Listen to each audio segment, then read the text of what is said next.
High বন্ধুরা, তো কতদিন আগে গণেশ বিসর্জন করেছিল, 3-4 দিন ধরে গণেশ বিসর্জন। যেহেতু ঘাট পরিষ্কার কেমনে থাকবে, যার জন্য ঘাটের সামনে যতটা পারে এখানটার মধ্যে কি পুরাটা জাবরা করে রেখে দেয়। এরকম আছে যে ঘাটটা অল্প সাফ সাফাই রাখতে লাগে, তার জন্য কি বলার কিছু নেই। মানুষ হিসাবে একটু জ্ঞান থাকতে লাগে যে আমরা যদি পারি ঘাটটাকে যত পরিষ্কার রাখতে পারি অত আমাদের জন্য ভালো হয়। তো আপনাদেরকে আমি অনেকটা মূর্তি এমনভাবে রেখে চলে গেছে, আছে না পরিষ্কার পরিচ্ছন্ন থাকবে, ওইটা না।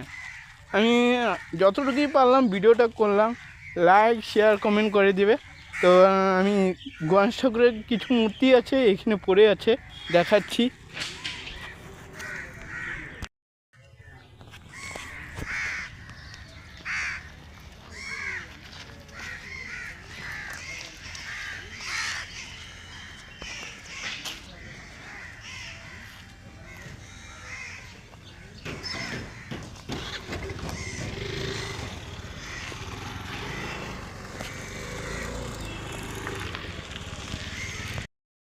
তো আমরা আজকে আসছিলাম জাহাজঘাটে।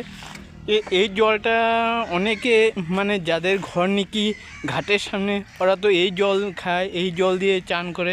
তো যতটা কি পরিষ্কার পরিচ্ছন্ন হতে হবে, ও 1%ও নয় যে আছে না কিছুটা পরিষ্কার পরিচ্ছন্ন রাখা।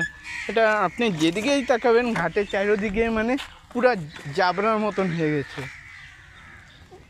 এটা আপনারা কমেন্ট করবেন যে কতটা পরিষ্কার পরিচ্ছন্ন থাকতে হয়।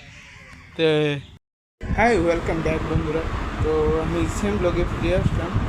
আজকে আমি আপনাদেরকে কিছুটা ভিডিও দেখিয়েছিলাম, যার জন্য জাহাজঘাটে যে কোনো মূর্তি হোক বিসর্জন দেওয়ার পরে মূর্তিটা এখানে কিছুটা ওখানে কিছুটা করে থাকে। এটা একটা আমাদের জন্য বহুতই খারাপ হচ্ছে, যার জন্য মূর্তিগুলোকে বিসর্জন দেওয়ার পরে এক সাইডে করে নিতে হয়, তাহলে ঠিক থাকে। এই ঘাটের অবস্থাটা আপনারা দেখতে পাচ্ছেন। আপনারা এখন কি বলবেন, এই ঘাটে যদি এই অবস্থা হয়, মানুষের যে এই জলটাকে কত কাজে লাগাচ্ছে, কেউ খাচ্ছে, কেউ রান্নাবান্না করছে।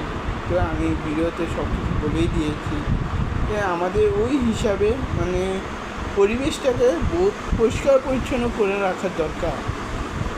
যে আজকে এরকমভাবে করে রেখে দিল, এই ক্ষতিটা কাদের? আমাদেরই ক্ষতি। তো আপনারা লাইক শেয়ার কমেন্ট করে দেবেন।